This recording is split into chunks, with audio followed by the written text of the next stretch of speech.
Inaasahang lalo pang mapalalakas ang food security ng bansa sa pamagitan ng pagpapaunlad sa sektor ng pangisdaan.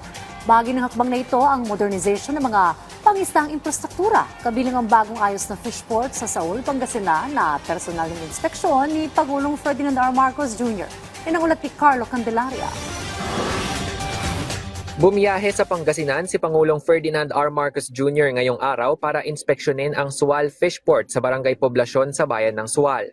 Isa ang Sual Fishport sa mahahalagang pangisdaan sa Northern Luzon na nagsisilbing daungan at sentro ng kalakalan ng mga huling isda mula sa Lingayen Gulf, West Philippine Sea at Ilocos. Kasama ng Pangulong nag-ikot sina Agriculture Secretary Francisco Chu Laurel Jr., Philippine Fisheries Development Authority Acting General Manager Attorney Glenn Pangapalan at mga opisyal ng lokal na pamahalaan. Pinuntahan ng Pangulo ang mga bagong pasilidad ng fishport kabilang ang mga cold storage facilities, fish processing areas kung saan makikitang dinedebone ang mga bangus at iba pang mga in-upgrade na pasilidad na layuning mapabuti ang proseso ng pag-handle ng mga isda mula pagkahuli, pag-iimbak hanggang sa distribusyon nito. Nakipagkumustahan din ng Pangulo sa mga mangingisda at iba pang kabahagi sa operasyon ng fishport bago rin siya nag-ikot sakay ng isa sa mga sasakyang pandagat ng Bureau of Fisheries and Aquatic Resources o BFAR.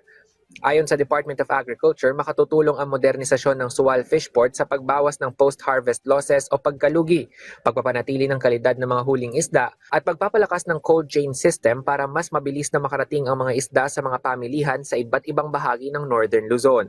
Tuwan-tuwa ang ating Pangulo at nakita niya na yung ating pondo ay nagagamit sa tamang paraan at yung kung makikita mo yung building sa labas parang may hint na lumasa pero sa loob totally brand new yan at state of the art at this will be certified for EU and the US market in Middle East. Makikinabang din ang mga mangingisda, fish traders, processors at iba pang negosyong umaasa sa fisheries industry dahil sa mas maayos na mga pasilidad. Mr. President, maraming salamat po sa pagbisita nyo dito sa amin, sa Sual. Kami po ay nakikiusap sa inyo na sana mapansin nyo po yung aming organisasyon dito sa Sual na sana po ay mabigyan nyo po kami ng tulong o pondo para po makapagsimula po kami. Samantala, binisita rin ng Pangulo ang Benteng Bigas meron na outlet sa Sual Fishport Complex kung saan mainit siyang sinalubong ng mga nakapilang benepisyaryo ng murang bigas. Personal niya silang kinumusta at tinignan na rin ang bentahan ng 20 piso kada kilong bigas sa ilalim ng kadiwa ng Pangulo. Malaking tulong po ito sa amin dahil mura po.